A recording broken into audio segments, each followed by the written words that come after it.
레위기 14장 계속 보겠습니다. 레위기 14장 21절에서 32절까지 보겠습니다. 레위기 14장 21절에서 32절까지 교독하도록 하겠습니다.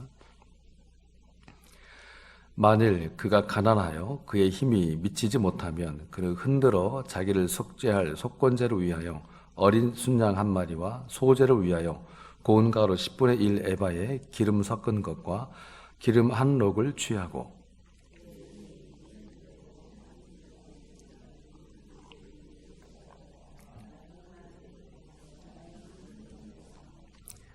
여덟째 날에 그 결례를 위하여 그것들을 회막문 여호와 앞에 제사장에게로 가져갈 것이요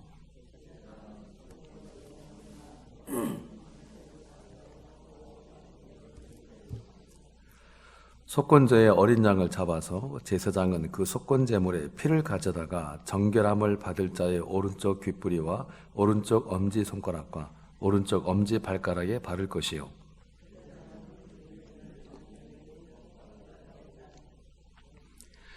오른쪽 손가락으로 왼쪽 손에 기름을 조금 찍어 여호와 앞에 7번 뿌릴 것이요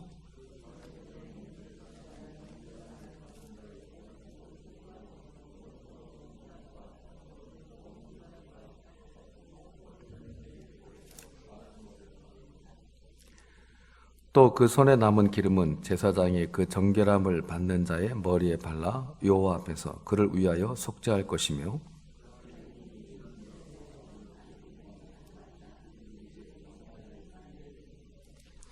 곧 그의 힘이 미치는 대로 한 마리는 속죄제로 한 마리는 소제와 함께 번제로 드릴 것이요 제사장은 정결함을 받을 자를 위하여 여호와 앞에 속죄할지니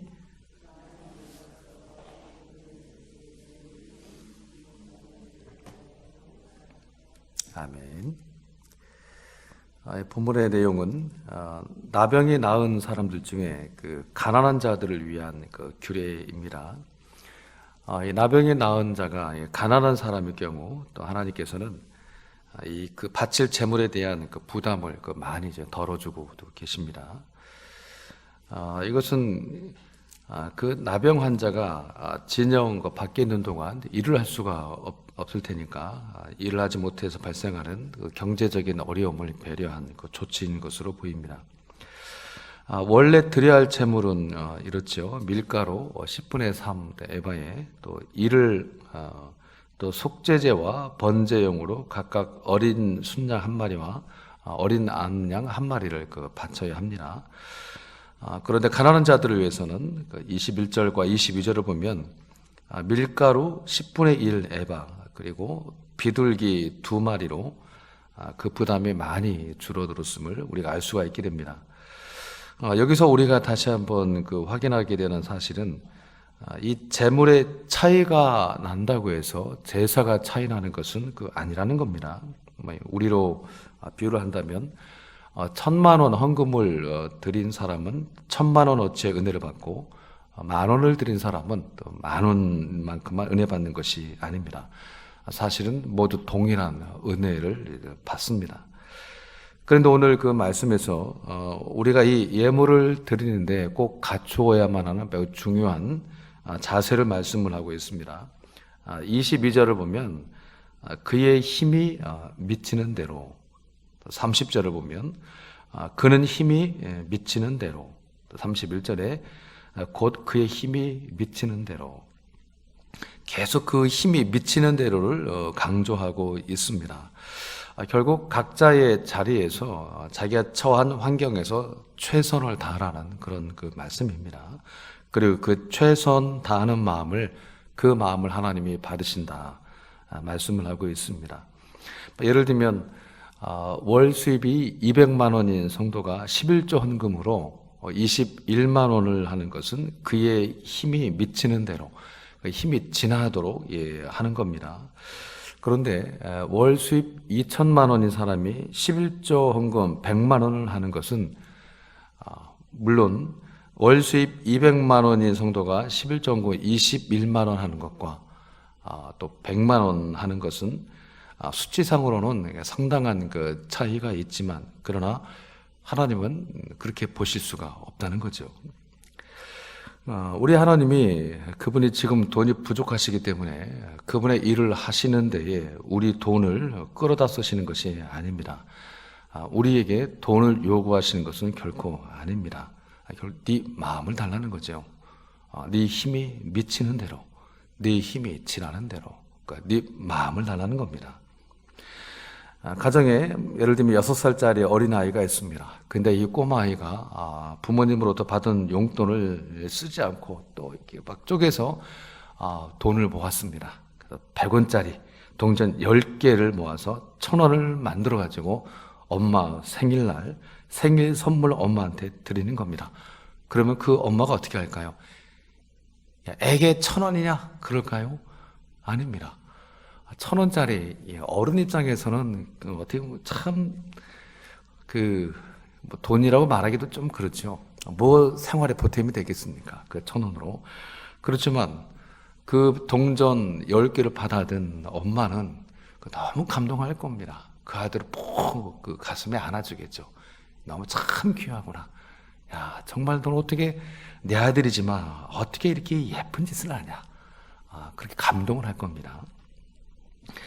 1000원이 어마어마한 돈이기 때문에 그렇지는 않습니다. 그 1000원이라고 하는 그 100원짜리 동전 10개이긴 하지만 그 작은 액수에 담겨있는 그 아이의 마음이 너무나 소중하기 때문에 그래서 감동하고 기뻐하는 거죠. 아버지의 마음도 이와 똑같으십니다. 하나님은 우리의 마음을 받으십니다. 하나님 받으시는 우리의 마음은 그러면 어떠해야 하는가? 힘이 미치는 대로임을 말씀을 하고 있습니다.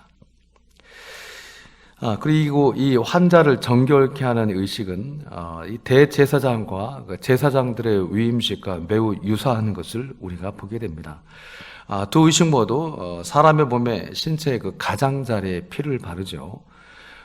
그러면 이것이 어떤 뜻을 담고 있는가 하면 그 위임식을 통해서 대제사장과 제사장의 신분이 바뀌는 것이듯 정결함을 받는 사람 역시 그 신분이 바뀌는 것을 의미합니다. 어떻게 바뀌는가 하면 부정한 자에서 정결한 자로, 불결한 자에서 깨끗한 자로, 결국 죽었던 자에서 생명을 품은 자로 바뀌는 겁니다. 여러분, 우리가 예수 믿게 되었다는 것은, 예수 믿는다는 것은 이전보다 좀 더 나아진 그런 정도가 되는 것이 아닙니다. 예수 믿기 전보다 좀 더 훌륭해지고 성격적으로 좀 좋아지고 좀 더 착해졌다는, 좀 더 정직해졌다는 그런 정도가 아닙니다. 예수 믿지 않았는데 예수 믿게 되었다는 것은 거듭나는 겁니다. 거듭나는 것, 전혀 새로운 존재가 되는 겁니다. 사망으로부터 생명으로 옮겨짐을 받는 겁니다. 그러니까 나는 죽어 없어지고 그리스도와 함께 새로운 삶으로 태어나지는 것이 예수 믿었다는 겁니다. 그럼 나는 누굽니까?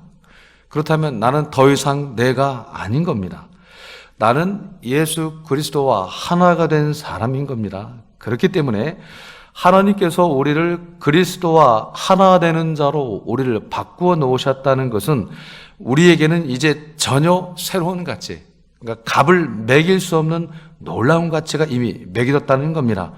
그리고 서로에게서 바로 이 가치를 볼 줄 아는 것이, 그것이 신앙이 좋은 겁니다.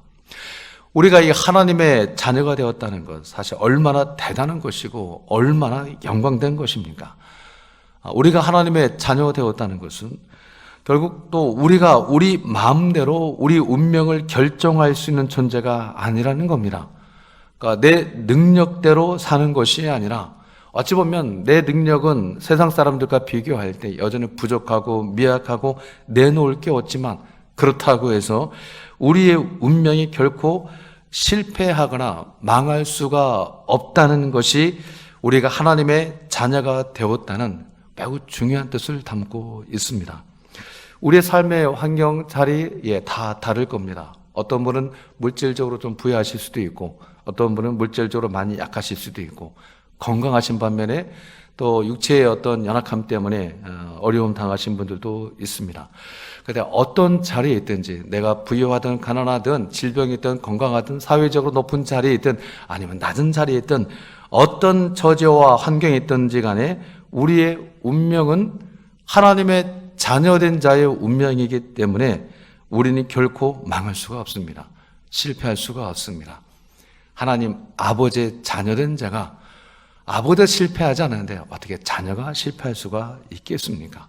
그런 놀라운 영광스러운 운명으로 우리가 부름받고 있음을 오늘 하루도 여러분의 모든 삶의 자리에서 다시 한번 확인하고 누리며 경험함으로 오늘 하루의 삶의 마무리는 하나님 앞에 감사와 찬양으로 오늘 하루를 또 잠자리에 드실 수 있는 복된 하루가 되실 수 있기를 또 주의 이름으로 축원합니다.